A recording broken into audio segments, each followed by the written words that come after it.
To Rwanda, where the population of mountain gorillas in Rwanda's Volcanoes National Park is increasing. Now the great apes are struggling to find enough space to grow and thrive, especially with humans continuing to intrude on their natural territory.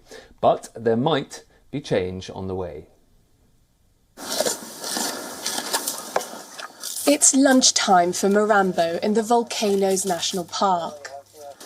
This 25-year-old mountain gorilla and his family are a symbol of success in Rwanda. The country has made huge efforts to defend the species, which was critically endangered until recently. But the repopulation of the gorillas has put pressure on the park, which now struggles to find enough space for the animals to thrive. In the past 50 years, the park lost 54% of the size of the park. And when all efforts were put in place for the mountain gorilla population to recover to the current numbers, the habitat has not changed. Virunga, which straddles Rwanda, Uganda and the Democratic Republic of the Congo, was home to just 250 gorillas in the 1980s.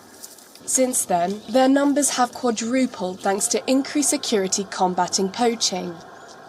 The animals also generate a lot of tourism, which help change the way local people perceive them. Entry tickets to the park cost up to $1,500, and part of this fee goes directly towards financing community projects, such as building schools. But there is a downside to their population growth: competition. The different gorilla families increasingly cross paths, triggering fights between the primates and putting the babies at risk. We recorded 7 silverback deaths.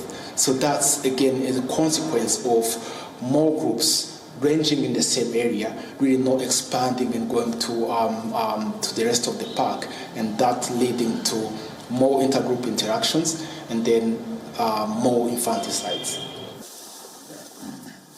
The gorillas also venture into populated areas in search of food, which puts them at risk of contracting human diseases like influenza, pneumonia, or even Ebola.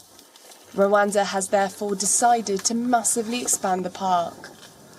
We are aiming in the next 10 years to expand the park by 37 square kilometers, which correspond to 23% increase of the effective habitat of the park.